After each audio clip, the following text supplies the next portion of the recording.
మత్తయి సువార్త 10వ అధ్యాయము 29వ వచనం నుంచి చదువుకుందాము. 2 పిచ్చుకలు కాసుకు అమ్మబడును గదా, అయినను మీ తండ్రి సెలవు లేక వాటిలో ఒక్కటి అయినను నేలను పడదు.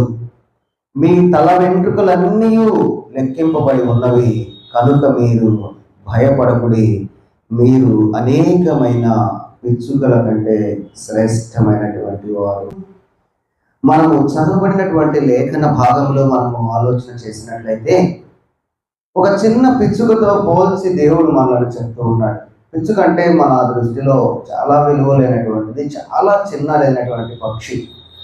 అలాంటి పక్షిని గురించి కూడా దేవుడు ఆలోచిస్తూ ఉన్నాడంటే, వాటిలో ఏదైనా ఒకటి చనిపోవాలంటే తండ్రి సెలవు లేక, నా సెలవు లేక ఏది కూడా చనిపోదు. వాటికంటే మీరు శ్రేష్టమైనటువంటి వారు, మరి మీ గురించి నేను ఆలోచించను అంటూ ఉన్నాడు. మనము లోకంలో మనం చూసినట్లయితే మన గురించి దేవుడు సమస్తము ఎరిగినవాడు, మన విషయములన్నీ కూడాను తెలిసినవాడు అని ఆ వాక్యాన్ని బట్టి మనకు అర్థమవుతూ ఉంది.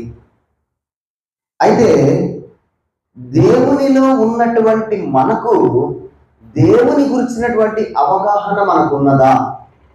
ఒకసారి ఉదయ కాలంలో మనం ఆలోచించవలసినటువంటి వారమై ఉన్నాం. దేవుణ్ణి నమ్ముకున్నామని చెప్తూ దేవుణ్ణి వెంబడిస్తున్నటువంటి మనము, రక్షణ పొందినటువంటి మనకు దేవుని గురించినటువంటి అవగాహన మనకున్నదో లేదో ఒకసారి మనం ఆలోచించుకోవాలి. ఒక వ్యక్తి పైన మనకి భక్తి, గౌరవము, విశ్వాసము కలగాలి అంటే ఆ వ్యక్తి గురించినటువంటి అవగాహన మనకు పూర్తిగా తెలిసి ఉండాలి. అతను ఎలాంటి వాడు, తన స్వభావం ఏంటి, తన వల్ల నేను నేర్చుకున్నటువంటి నీతి ఏంటి, అతన్ని నేను వెంబడించడం వలన నేను ఎలాగా ఉన్నాను అనేటువంటి విషయాలు మనకు తెలిసినట్లయితే ఆ వ్యక్తి గురించినటువంటి గౌరవము మనకి, ఆ వ్యక్తి పట్ల భక్తి శ్రద్ధలు, ఆ వ్యక్తి పట్ల విశ్వాసము మనకు కలుగుతూ ఉంది. ఉదాహరణకి మనం చూసినట్లయితే అందరం కూడా చిన్నప్పుడు మనం ఒక స్కూల్లో చదువుకున్నటువంటి వారమే.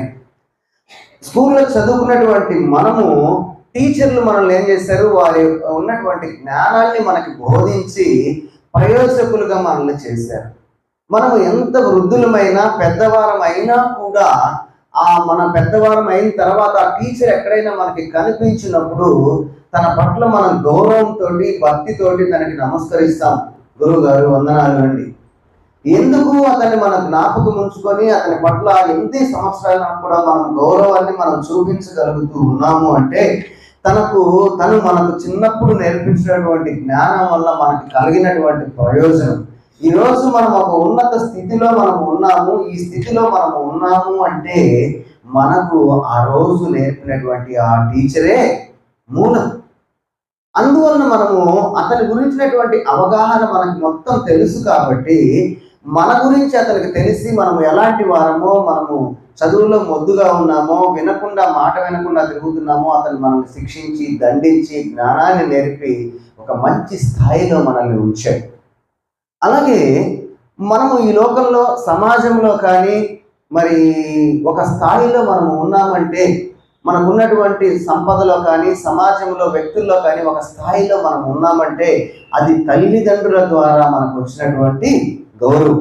తల్లిదండ్రులు తినక కష్టపడి మనల్ని పెంచి పెద్ద చేసి వారికి ఉన్న సమస్తాన్ని కూడా మనకి ఇచ్చినప్పుడు ఈ గౌరవాన్ని, ఈ స్థాయిని మనం సంపాదించుకున్నామంటే వారిని బట్టే మనం సంపాదించుకుంటూ ఉన్నాం. ఒకవేళ మన తల్లిదండ్రులు చెడ్డవారు అనుకోండి, ఎక్కడికి వెళ్ళినా కూడా వీళ్ళు వారి పిల్లలు కదా, ఫలానా వాళ్ళ పిల్లలు కదా, అలాంటి వారి పిల్లలు కదా అని మనల్ని అంటూ ఉంటారు. దాన్ని పోగొట్టుకోవాలంటే ఎన్నో సంవత్సరాలు మనకు పడుతుంది. ఒక స్థాయి, ఒక పేరు, ఒక మంచితనము, ఒక పరిస్థితి మనకు కల్పించారు అంటే అది తల్లిదండ్రుల యొక్క కష్టమే, ఆ త్యాగమే వారికి మనం జ్ఞాపకం చేసినటువంటి వారంగా మనం ఉండాలి. వారి కష్టాన్ని మనకి తెలిసినప్పుడు వారు ఇచ్చినటువంటి ధనాన్ని కానీ, వారు ఇచ్చినటువంటి పేరుని కానీ మనము వ్యర్థము చేసేటువంటి వాళ్ళముగా ఉండము. అలాగే దేవుణ్ణి నమ్మినటువంటి మనము కూడా దేవుణ్ణి మహిమపరిచేటువంటి వారముగా మనము ఉండాలి అంటే దేవుని గురించినటువంటి పూర్తి అవగాహన మనకు కావాలి. దేవుడు ఏంటి, దేవుని యొక్క జ్ఞానం ఏంటి, దేవునికి నాకు ఉన్నటువంటి సంబంధం ఏంటి, ఎవరో చెప్పారు యేసు ప్రభువుని నమ్ముకుంటే పరలోకం వెళతాము, యేసు ప్రభువుని నమ్ముకుంటే ఆశీర్వాదకరంగా ఉంటాము అని మనం బాప్తిస్మం తీసుకొని రక్షణ పొందుకొని ఆ మార్గంలో మనం కొనసాగుతూ ఉన్నామేమో. ఒకవేళ అలానే ఉన్నట్లయితే ఉదయం కాలంలో దేవుడు మనకి ఇచ్చినటువంటి మాటలను బట్టి దేవుని గురించిన అవగాహన మనకు ఉన్నదా లేదా అనేది మనము ఆలోచించవలసినటువంటి వారం అయి ఉన్నాం. ఒకవేళ దేవుని గురించినటువంటి అవగాహన లేకుండా మనం ఈ లోకంలో మనం కొనసాగినట్లయితే నామకార్థ క్రైస్తవులుగా మనము మిగిలిపోతాం. నామకార్థ క్రైస్తవులుగానే మనం మిగిలిపోతాం.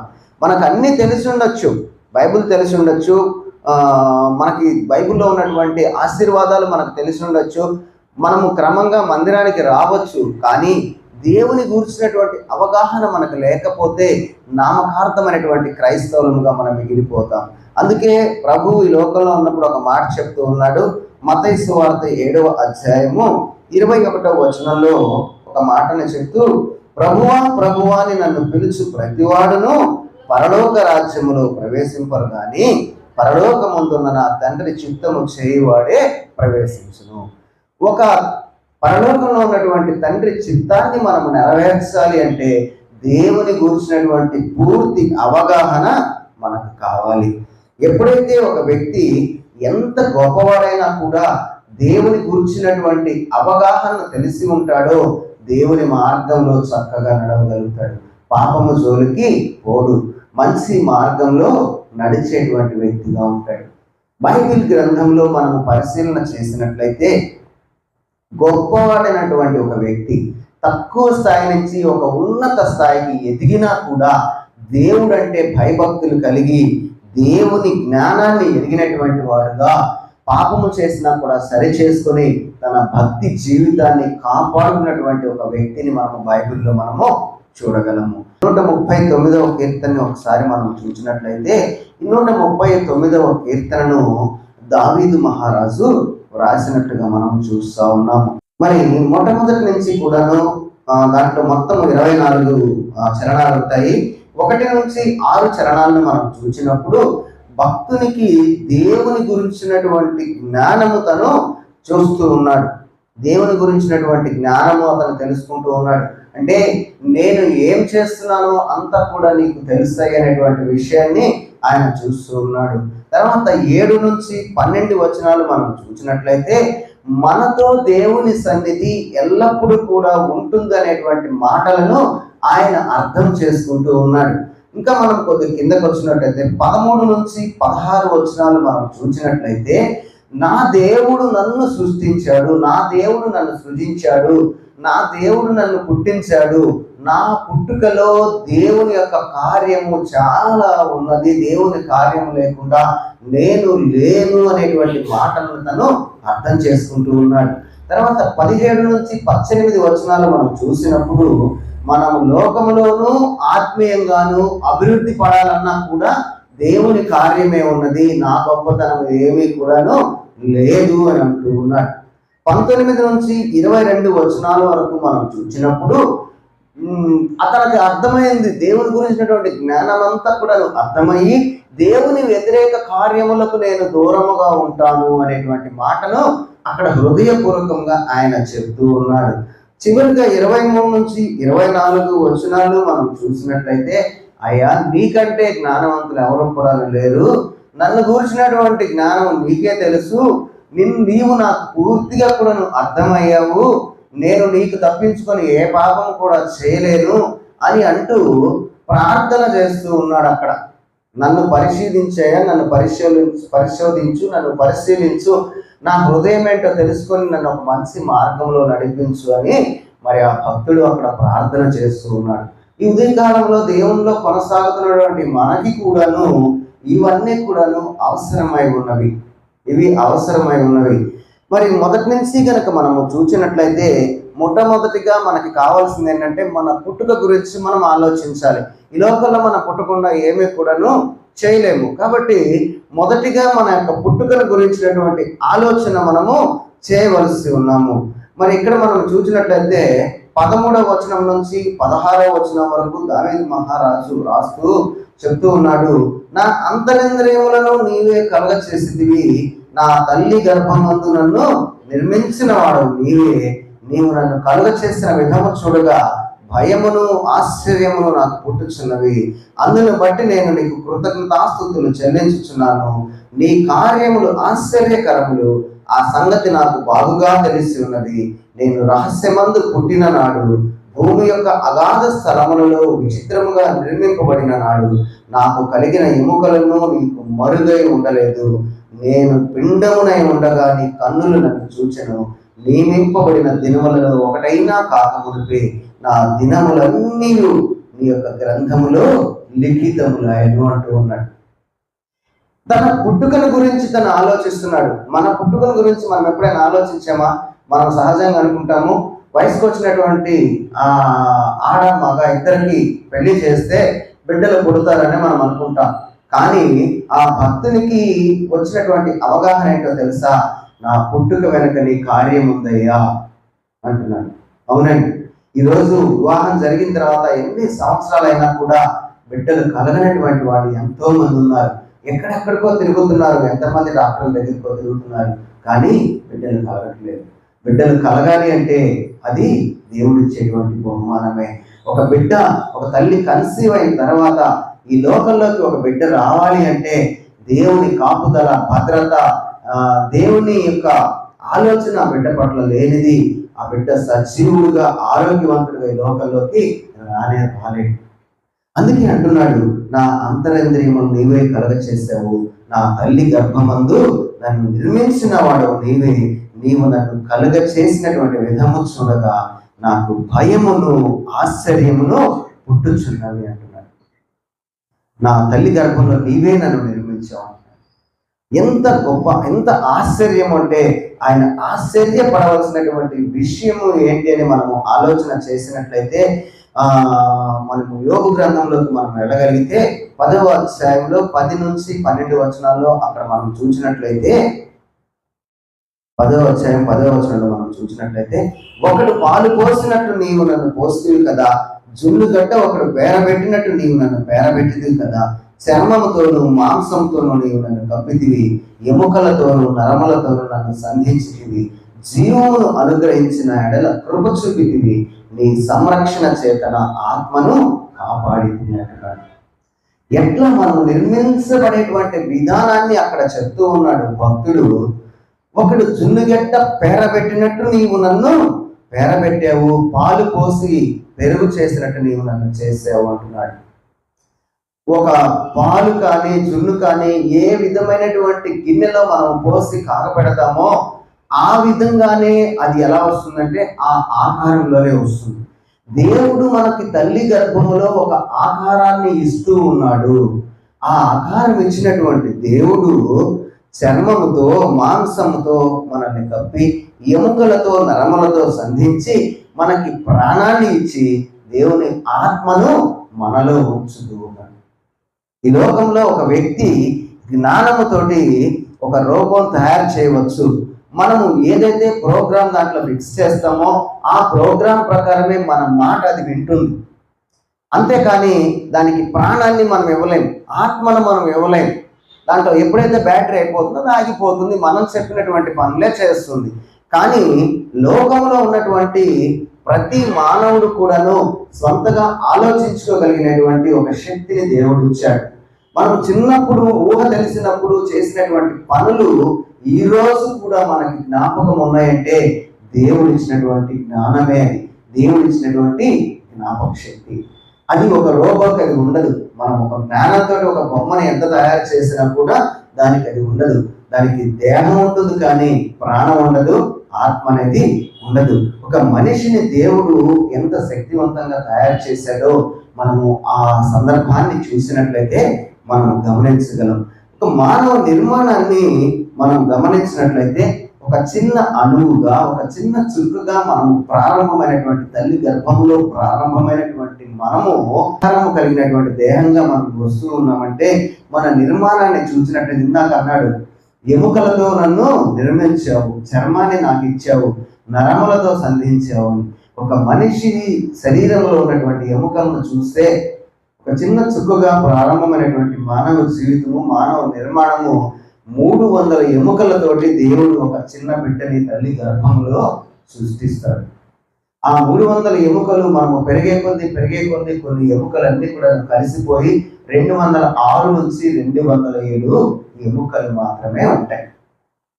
అలాగే చర్మం విషయానికి మనం వస్తే, మన చర్మం అంతా కూడా ఒలిచి పరిస్తే సుమారు 20 నుంచి 25 చదరపు అడుగులైనటువంటి విస్తీర్ణం కలిగినటువంటి చర్మంలో ఉన్నటువంటి ఇంకొక ప్రత్యేకత అంటే తెలుసా? మనం ఎక్కడైనా పేపర్ని ఇలాగా మడిచామనుకోండి, అక్కడ గీత పడిపోతుంది. మన చర్మంలో ఎక్కడ ఏమి కూడాను జాయింట్ వేసినట్టు ఎక్కడ కూడా ఉండదు. దేవుని యొక్క అద్భుతమైనటువంటి కార్యం, ఏ మెలిక దగ్గర కూడా జాయింట్ వేసినట్టుగా ఉండదు. ఒక మనిషి జీవించాలంటే ప్రతి ఆరోగ్యకరమైనటువంటి మానవుడికి కూడాను 5 నుంచి 6 లీటర్ల రక్తం ఉంటుంది శరీరంలో. ఆ రక్తము మనం తీసుకున్నటువంటి ప్రాణవాయువును తీసుకువెళ్ళి ప్రతి అవయవానికి కూడా అందిస్తూ ఉంటుంది. కాళ్ళ దగ్గర నుంచి మెదడు వరకు కూడాను ఆ రక్తము ఎప్పుడు కూడాను ప్రవహిస్తూనే ఉంటుంది. ఎక్కడైనా ఒక ఆటంకము ఏర్పడింది అంటే హార్ట్ అటాక్ మనకు వస్తుంది. కానీ దేవుని యొక్క ఆలోచన, దేవుని యొక్క సృష్టి మనకి అర్థం కావట్లేదు. ఇంకా మనం చూసినట్లయితే నరములతో నన్ను సంధించావు అంటూ ఉన్నాడు. మానవుని శరీరంలో ఉన్నటువంటి నరములన్నీ కూడా మనము ఒకటి దాని వెంబడి ఒకటి పెట్టినట్లయితే 45 మైళ్ళు వస్తాయంట. 45 మైళ్ళ పొడవు ఉండేటువంటి నరాలు మానవుని శరీరంలో ఎక్కడున్నాయో మనకు తెలుసా? ఎక్కడ ఉన్నాయో కూడా మనకు తెలియదు. ఇంత పెద్ద అమరికను దేవుడు మనకిస్తే, అవయవాలను మనకిస్తే, మనకి అర్థం కాకుండా మన అవయవాలన్నింటినీ కూడా మనము పాపానికి అప్పగిస్తున్నాం. పుట్టాము ఈ లోకంలో ఉండడానికి, సుఖించడానికి దేవుడు ఇవన్నీ ఇచ్చాడని, మనకి ఇచ్చినటువంటి కళ్ళు కానీ, శరీరం కానీ, చేతులు కానీ, మెదడు కానీ, మాటలు కానీ దేవుడిని మహిమపరచకుండా మన ఇష్టమనికి వచ్చినట్టుగా పాపానికి మనం ఏం చేస్తున్నాం? దాన్ని పాపానికి మనం అప్పగిస్తూ ఉన్నాం. మనకి అర్థం కావట్లేదు. దేవునిలో ఉన్నాం అనుకుంటున్నాం, కానీ దేవుని గురించినటువంటి అవగాహన మనకు రావడం లేదు. ఇంకా మనము ఒక ప్రత్యేకమైనటువంటి ఒక విషయాన్ని చూస్తే, లోకంలో మనకు అందరికీ కూడా తెలుసు, దాని గురించినటువంటి ఆలోచన మనం చేస్తే ఎంతో ఆశ్చర్యం కలుగుతుంది. బైబిల్లో ఈ మాట కూడా ఉన్నదా అని. యోబు గ్రంథము 37వ అధ్యాయంలో మనం చూసినట్లయితే 7వ వచనంలో ఒక మాటని మనం చూసినట్లయితే, మనుషులందరూ ఆయన అంటే దేవుని సృష్టి కార్యమును తెలుసుకున్నట్లు ప్రతి మనుష్యుని చేతిని బిగించి ఆయన ముద్ర వేసి ఉన్నాడు అంటున్నాడు. ప్రతి మనిషి చేతిని బిగించి ముద్ర వేశాడంట. ఎందుకో తెలుసా? ఆయన సృష్టి కార్యం తెలుసుకోవాలని. మనము 1వ తారీఖు ఫస్ట్ వీక్ వచ్చిందంటే రేషన్ బండి రాగానే గబగబా వెళ్ళి మన కార్డు ఇచ్చి మనం ఏం చేస్తామో మన ఏళ్ళు అక్కడ పెట్టేసి మనకు కావాల్సినటువంటి రేషన్ తీసుకొచ్చుకుంటాం. అదే వేలు ముద్ర ఇంకొకళ్ళకి ఉంటే మనం వెళ్ళే వరకు మన రేషను ఇంకొకళ్ళని తీసుకువెళ్తారు. కానీ దేవుడు అక్కడ చెప్తున్నాడు, ప్రతి మనిషి చేతిని బిగించి ఆయన ముద్ర వేశాడు. వేలు ముద్ర వేసి మనం రేషన్ తెచ్చుకుంటున్నాం అనుకున్నాం, కానీ దాని వెనక ఎవరి కార్యం ఉందంట? దేవుని కార్యం ఉందంట. నిద్ర లేగానే నీ చేయి చూసుకో, నీ వేలు చూసుకో. అక్కడ చూసినప్పుడు దేవుడు మనుషులందరూ కూడాను నా సృష్టి కార్యాన్ని తెలుసుకోవాలి. నేను చేశాను నిన్ను. ఈ వేలు ముద్ర ఎవరికి ఉండదు. ఒక తల్లికి 10 మంది పిల్లలు పుట్టినా కూడా 10 మందికి కూడాను ఒక వేలు ముద్ర ఉండదు. పోలికలు దూరానికి చూడటానికి అలా కనిపించినా కానీ ఒక్క వేలు ముద్ర అనేది ప్రపంచంలో ఎన్ని కోట్ల మంది జనాభా ఉన్నా కూడా ఎవరికి ఉండదు. దాన్ని గురించినటువంటి అవగాహన కావాలి. అందుకే చెప్తున్నాడు, మనుషులందరూ కూడాను నా సృష్టి కార్యాన్ని తెలుసుకోవాలని నీకు దీన్ని నేను ఇచ్చాను. ఒకసారి నీ చెయ్యి అలా చూస్తే ఇంత గొప్పగా చేసింది ఎవరు? నా తల్లి తండ్రి నన్ను కన్నారా? కన్నుండొచ్చు, కానీ వాళ్ళకి ఇచ్చింది ఎవరు? నన్ను సృజించింది ఎవరు అనేటువంటి మాట అర్థం కావాలి అని దేవుని యొక్క వాక్యం మనకు చెప్తా ఉంది. ఆ భక్తునికి ఆ మాట అర్థమైంది. కేవలము ఇంకా మనం అలా చెప్పుకుంటూ పోతే మానవ దేహం యొక్క నిర్మాణాన్ని ఇంకా ఎన్ని రోజులైనా మనము చెప్పుకోవచ్చు. ఇంకా మనము చూసుకుంటూ పోతే ఇంకా ఒక మాట అంటున్నాడు, నా దినములన్నీ కూడాను నీవే ఏర్పాటు చేసావంటున్నాడు. దేవుడు మనల్ని సృజించడమే కాదు, కానీ మనం ఎంతవరకు ఈ లోకంలో బ్రతికి ఉండాలో కూడా దేవుని యొక్క ఆలోచన ఉన్నది. 139వ కీర్తనలోనే ఆ మాటలు అక్కడ మనం చూసినట్లయితే, నా దినం నియమింపబడిన దినముల్లో ఒకటైనా కాకమునిపే నా దినములన్నీ కూడాను నీ గ్రంథములో లిఖితములైన అంటున్నాడు. ఆ నియమింపబడిన దినాల్లో ఒక్కటి కూడా, మొదటి దినం కూడా కాకుండానే దేవుడంట మన గురించి తన గ్రంథంలో రాసుకుంటున్నాడంట. ఎందుకు అంటే మనం ఈ లోకంలో ఎంతకాలం ఉండాలో, మన ఆయుష్ ఏంటో కూడా దేవుడు రాసుకుంటూ ఉన్నాడంట. యోబు గ్రంథంలో మనం చూసినట్లయితే 14వ అధ్యాయం 5వ వచనమమ్మ, నరుల ఆయుష్కాలము పరిమితి కలదు, వారి నెలల సంఖ్య నీకు తెలిసే ఉన్నది, మించజాలని వయసు పరిమాణము నీవు వారికి నియమించి ఉన్నావు అంటున్నాడు. మరి ప్రతి మనిషి యొక్క ఆయుష్ కాలాన్ని దేవుడు తన యొక్క మన తల్లి గర్భంలో ఉండగానే ఆయన మనకు నియమిస్తూ ఉన్నాడు. అంతేకాకుండా మనకి కలిగినటువంటి ఎముకల్లో ఏది కూడాను ఆయనకి మరుగై ఉండలేదని భక్తుడు జ్ఞాపకం చేసుకుంటూ ఉన్నాడు. మనం ఈ లోకంలోకి వచ్చామంటే, ఈరోజు మనం ఇంత గొప్పగా మనం జీవిస్తూ ఉన్నామంటే మన శక్తి కాదు, మన బలం కాదు, మన గొప్పతనం కాదు, కానీ దేవుడే దాని వెనక ఉన్నాడు. మన పుట్టుక వెనక దేవుడు ఉన్నాడు అనేటువంటి జ్ఞానాన్ని మనము అర్థం చేసుకోవాల్సినటువంటి వారమై ఉన్నాము. ఆ జ్ఞానము ఆ భక్తునికి అర్థమైనదిగా మనం చూస్తూ ఉన్నాం. మన తన పుట్టుకల గురించినటువంటి అర్థమైనటువంటి ఆ యొక్క భక్తుడు ఇంకా మనం ముందుకు వెళ్ళినట్లయితే, మనం ఏ రీతిగా ఈ లోకంలో నడుచుకుంటూ ఉన్నామో, ఎక్కడ మనం ఉన్నామో, ఏమి చేస్తూ ఉన్నామో అవన్నీ కూడాను నీకు తెలుసయ్యా అంటున్నాడు. ఎందుకంటే మనల్ని పుట్టించినటువంటి దేవునికి మనకు తెలియకుండా ఏది కూడాను, ఆయనకు తెలియకుండా మనం ఏ పని కూడా మనము చేయలేము. అందుకే 1 నుంచి 6 వచనాలు మనం చూసినట్లయితే, నీవు నన్ను పరిశీలించి కనుగొని ఉన్నావు, నేను కూర్చునడం నీకు తెలుసు, నేను లేవడం నీకు తెలుసు, నా ఆలోచన నా నోట్లోకి రాకముందే నీకు తెలుసయ్యా అనంటూ నా పడకను పరిశీలన చేయించున్నావు, నా చర్యలన్నింటినీ కూడాను నీవు బాగా పరిశీలన చేయించున్నావు, ఇట్టి తెలివి నాకు మించినది, అది నాకు అగోచరము అంటూ ఉన్నాడు. దేవుని వాక్యంలో మనం చూసినట్లయితే భక్తునికి అర్థమైంది, తన పుట్టుకను వెనక ఉన్నది దేవుడు అంటున్నాడు. నేను నడిచేటువంటి ప్రతి నడత కూడా నీకు తెలుసు అంటున్నాడు. మనం అనుకుంటాం, మనం చూడకుండా ఏదైనా చేస్తున్నామేమో, మరి మనం మాట్లాడేది ఎవరు వినటం లేదేమో అని మనం అనుకోవచ్చు. మనం ఏం మాట్లాడుతున్నామో, ఎలాగ నడుస్తున్నామో సమస్తము కూడాను దేవునికి తెలుసు అంటూ ఉన్నాడు భక్తుడు.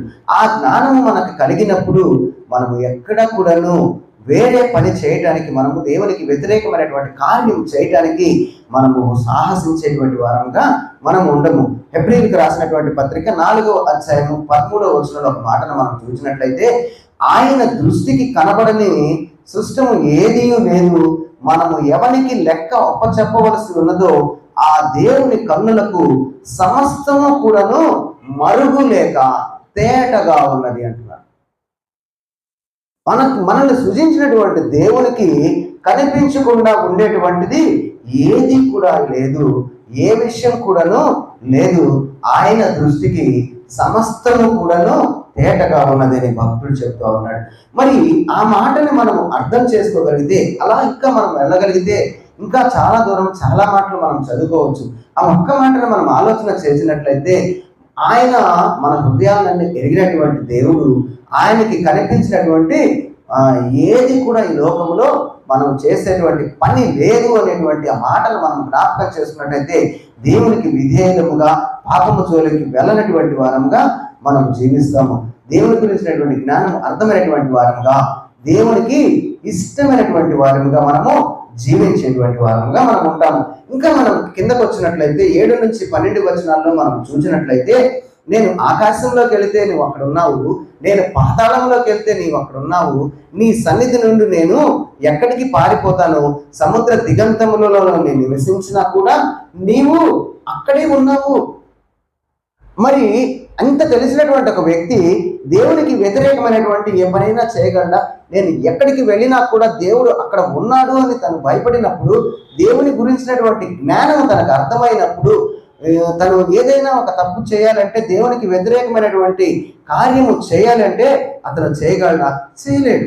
అలాగే ఇర్మీయా గ్రంథం 23వ అధ్యాయంలో 23-24 వచనాలు మనం చదువుకున్నట్లయితే, నేను సమీపమున ఉండు దేవుడను మాత్రమేనా, దూరమున ఉండు దేవుడను కానా?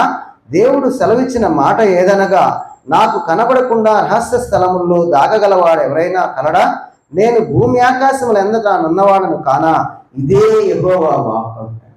నాకు కనబడకుండా ఎవరైనా కూడా దాక్కోగలరా?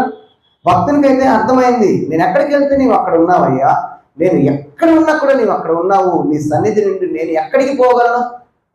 యోనాను గురించి మనకు తెలుసు. యోనా నినివే పట్టణానికి గురించినటువంటి జాగ్రత్తలు చెప్పి రమ్మంటే, యోనా తర్షీషు పట్టణానికి వెళ్ళటానికి పడవలో ఎక్కి అడుక్కు వెళ్ళి నిద్రపోతూ ఉన్నాడు. నన్ను ఎవరు చూడలేదులే అనుకున్నాడు. కానీ దేవునికి సమస్తం కూడా తెలుసు కాబట్టి, దేవుడు చెప్పినటువంటి పనిని తను చేయలేదు కాబట్టి, ఒక గొప్ప తుఫాను అక్కడ పుట్టించినప్పుడు తనంతట తానే, నా వల్లనే ఈ పాపం జరిగింది, నా వల్లనే ఇది జరిగిందని తనంతట తానుగా వచ్చి సముద్రంలోకి నెట్టివేయబడ్డాడు. మనం కూడా అనుకోవచ్చు, మనము ఎక్కడో ఉన్నాములే, మనము చూడకుండా పాపము చేస్తున్నాము, దేవుని గురించినటువంటి అవగాహన మనకి లేకుండా ఉన్నప్పుడు మనం పాపం చేసినా కూడా దేవుడు మనల్ని చూడటం లేదులే అనుకోవచ్చు. భక్తునికి అది అర్థమైంది. భక్తునికి అది అర్థమయ్యే తను అంటూ ఉన్నాడు, నీ సన్నిధి నుంచి నేను ఎక్కడికి పోతానయ్యా అంటున్నాడు. ఇంకా మనం చూసినట్లయితే 11వ వచనంలో 12వ వచనాల్లో, అంధకారము నన్ను మరుగు చేయను, నాకు కలుగు వెలుగు రాత్రి వలె ఉండునని నేను అనుకుని ఎడల, చీకటి అయినను నీకు చీకటి కాకపోవను, రాత్రి పగటి వలె నీకు ఉండుంటాడు. చీకటిని ఉదయముగా మార్చేటువంటి నీతి సూర్యుడైనటువంటి దేవునికి మనము చీకటిలో చేసేటువంటి పాపాలు తెలియదా?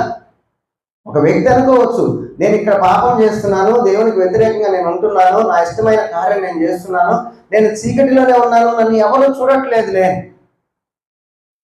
కానీ ఈ వెలుగున్నా కూడా ఈ ఎవరు ఇక్కడ లేరు కాబట్టి చీకటిలో ఉన్నాను అనుకో, నేను పాపం చేస్తున్నాను అని అనుకోవచ్చు. కానీ చీకటిని ఉదయముగా మార్చేటువంటి నీతిశీరుడైనటువంటి దేవునికి చీకటి అయినా చీకటి కాకపోవును, రాత్రి కూడా పగటి వలె వెలుగుగా ఉంటుంది. ఆ జ్ఞానం మనకు తెలిసినప్పుడు, ఎక్కడ ఎవరు లేనప్పుడు కూడా మనము పాపము చేసేటువంటి వారముగా మనము ఉండము. భక్తునికి ఆ మాట అర్థమైంది. తను ఆ మాట గురించి ఆలోచన చేస్తూ ఉన్నాడు. నేను చీకటిలో చేసినటువంటి పాపము కూడా నీకు తెలుస్తుందయ్యా అని దేవుడు భక్తుడు ఆలోచన చేస్తూ ఉన్నాడు. అంతేకాకుండా ఇంకా మనము 17-18 వచనాల్లో వచ్చినట్లయితే, దేవుడు మన జీవితంలో జరిగించేటువంటి కార్యాల గురించి ఆయన చెప్తా ఉన్నాడు. మన జీవితంలో చేసేటువంటి ఆశ్చర్య కార్యముల గురించి ఆయన చెప్తూ 17-18 వచనాల్లో, దేవా నీ తలంపులు నాకు ఎంతో ప్రియమైనవి, వాటి మొత్తం ఎంత గొప్పది, వాటి లెక్కించదని అనుకుంటున్నా, అవి ఇసుక కంటెను లెక్కకు ఎక్కువై ఉన్నవి అంటూ ఉన్నాడు. మనకు దేవుడు మన జీవితంలో చేసేటువంటి కార్యాలను మనం చూస్తే, మనము ఏది కూడా మనం చేసుకోలేము, ఏ కార్యం కూడా మనము చేసుకోలేము, జరిగించుకోలేము. 40వ కీర్తనలో 5వ చరణాన్ని మనం ఒకసారి చూసినట్టయితే, 40వ కీర్తనలో మనం గమనించినట్లయితే భక్తుడు అక్కడ రాస్తూ చెప్తున్నాడు, యెహోవా నా దేవా, నీవు మా ఎడల జరిగించిన ఆశ్చర్య క్రియలను, మా ఎడల నీకున్న తలంపులను బహు విస్తారములు, వాటిని వివరించి చెప్పేదని అనుకుంటున్నా, అవి లెక్కకు మించి ఉన్నవి అంటున్నాడు. లెక్కకు మించి ఉన్నవి అంటున్నాడు.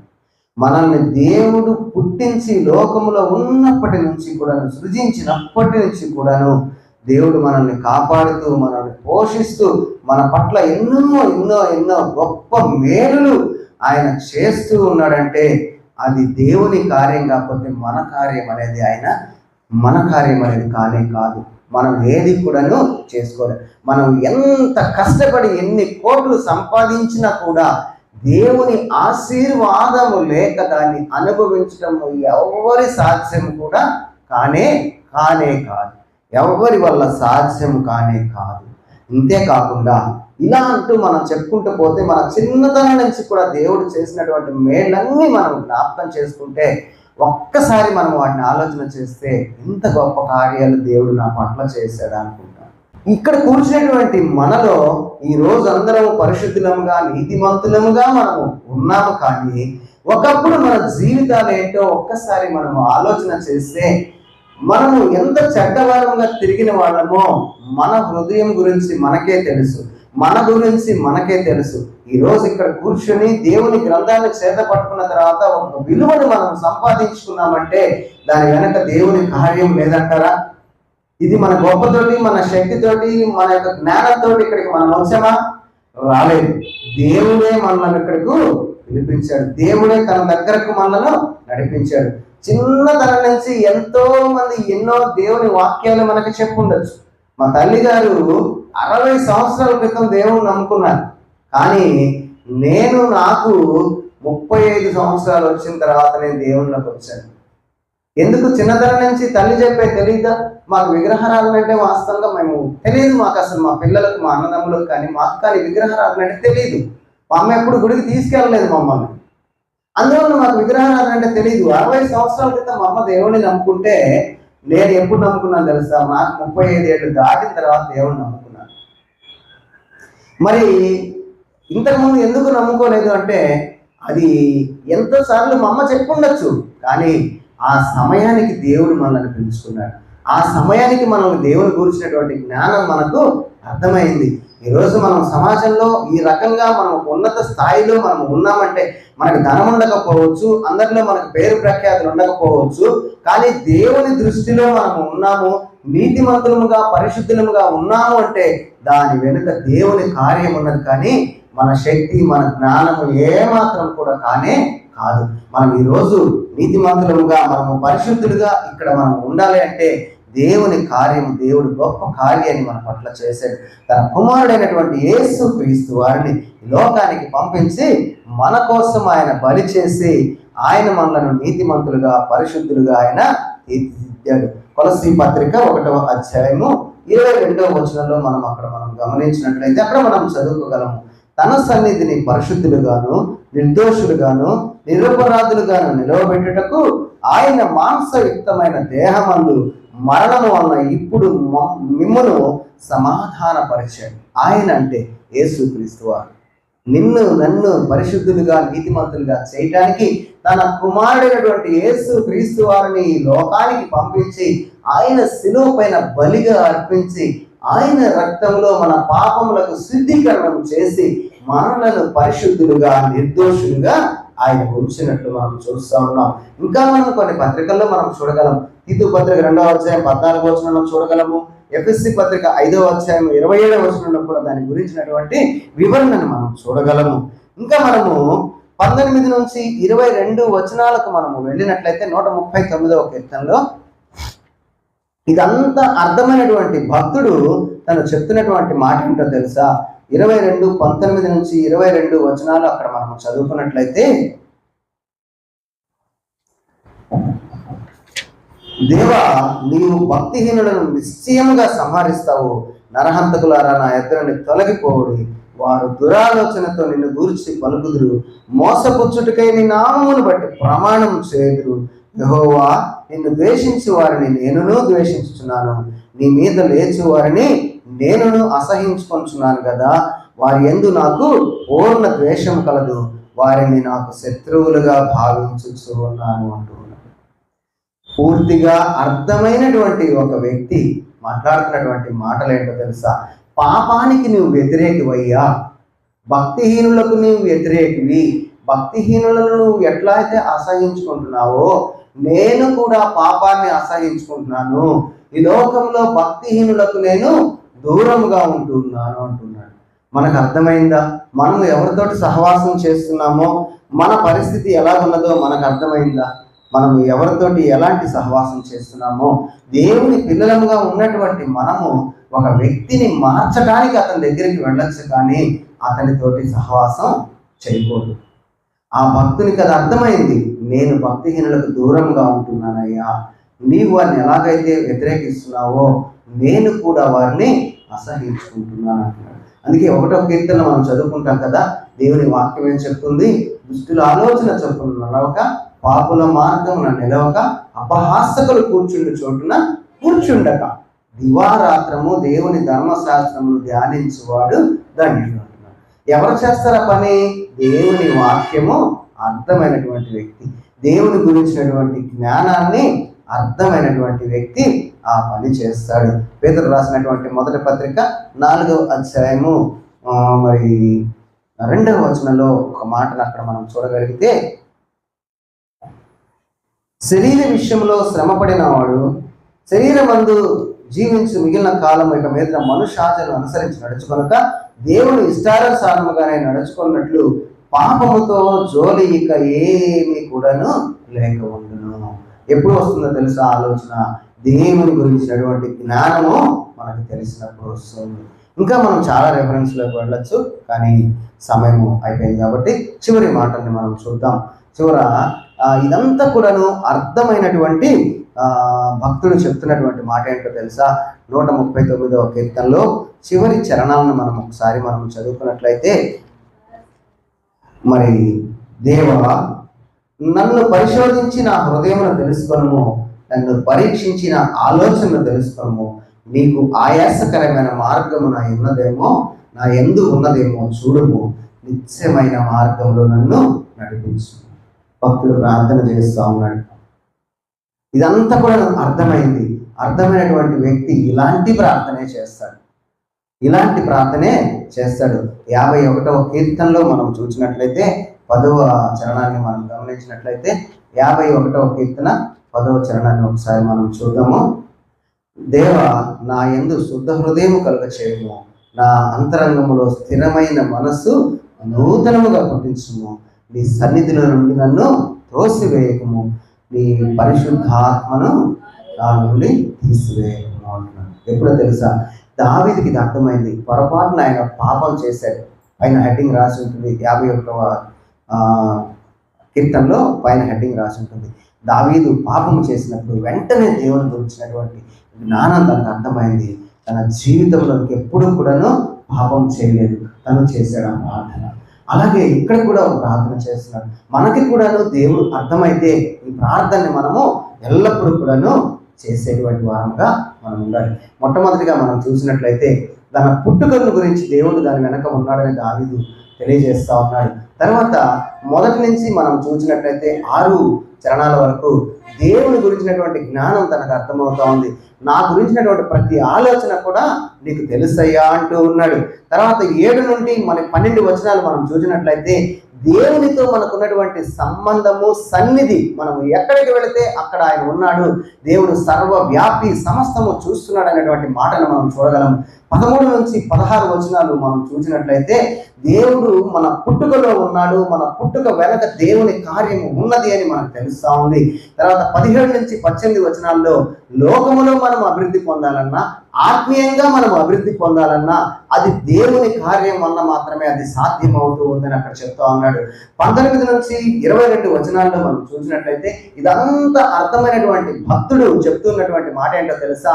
భక్తిహీనులకు నీవు వ్యతిరేకివి, భక్తిహీనులను కూడా నేను ద్వేషిస్తున్నాను, పాపానికి నేను దూరంగా ఉంటూ ఉన్నాను అంటున్నాడు. చివరిగా తను చేసినటువంటి ప్రార్థన హృదయపూర్వకంగా తను ప్రార్థన చేస్తున్నాడు. ఇంకా ఏమైనా నేను ఎక్కడైనా తప్పు చేస్తానేమో, నీ గురించినటువంటి జ్ఞానం నాకు వచ్చింది, నేను పాపం జోలికి పోవడం లేదు, మరి నీకు సమస్తము ఎరిగినటువంటి దేవుడు, కానీ నేను ఇంకా ఒక ప్రార్థన చేస్తున్నానయ్యా అని ఆ ప్రార్థన చేస్తున్నాడు. ఆ ప్రార్థన మనం కూడా చేద్దామా? ఉదయకాలం అందరం కలిసి ఆ మాటల్ని మనం పలుకుదాం. ఒకసారి మనం పలుకుదాం, అందరం చదువుకుందాం ఆ మాటల్ని. నేను చదువుతాను, నాతో పాటు మీరు పలకండి. దేవా నన్ను పరిశోధించి నా హృదయమును తెలుసుకొనుము, నన్ను పరీక్షించి నా ఆలోచన తెలుసుకొను, నీకు ఆయాసకరమైన మార్గము నా యందు ఉన్నదేమో చూడుము, నిత్య మార్గములను నడిపించు, నిత్య మార్గములను నడిపించు, నిత్య జీవానికి వెళ్ళేటువంటి మార్గంలో నన్ను నడిపించు దేవా నా భక్తులు ప్రార్థన చేస్తాను. ప్రతి దినం కూడా ఈ ప్రార్థన మనము చేయాలి. ప్రతి పని వెనక దేవుడు ఉన్నాడని మనం ఎప్పుడైతే జ్ఞాపకం చేసుకుంటామో, దేవుని గురించినటువంటి ప్రతి అవగాహన మనకు వస్తుందో అప్పుడు పాపము జోలికి మనము వెళ్ళము. ఎప్పుడైతే పాపము చేయకుండా ఈ లోకంలో ఉన్నంత కాలము దేవుడిచ్చిన ఆయుష్కాలం మన జీవితాన్ని కొనసాగించామో, దేవుని యొక్క 2వ రాకడలో ప్రభువు వచ్చినప్పుడు మనలను తనతో పాటు తీసుకువెళ్ళి చక్కగా దేవుడు ఉండేటువంటి ఆ రాజ్యంలో మనల్ని సదాకాలము యుగ యుగాలు ఆకలి, దప్పులు, కన్నీరు, వేదన లేనటువంటి ఆ లోకములో ఎల్లప్పుడూ కూడా దేవుణ్ణి స్తుతిస్తూ దేవుని సన్నిధిలో ఉండేటువంటి ఆ భాగ్యం మనకు కలుగుతుంది. కాబట్టి ఈ ఉదయ కాలంలో మాటలు విన్నటువంటి ప్రతి ఒక్కరు మనము మాటలు మన హృదయాల్లో ఉంచుకొని దేవుని గురించిన అవగాహన తెలుసుకొని దేవుని కొరకు జీవించాలని మనం అందరం కూడా పరలోక రాజ్యం చేరుకోవాలని కోరుకుంటూ మాటలు ముగిస్తూ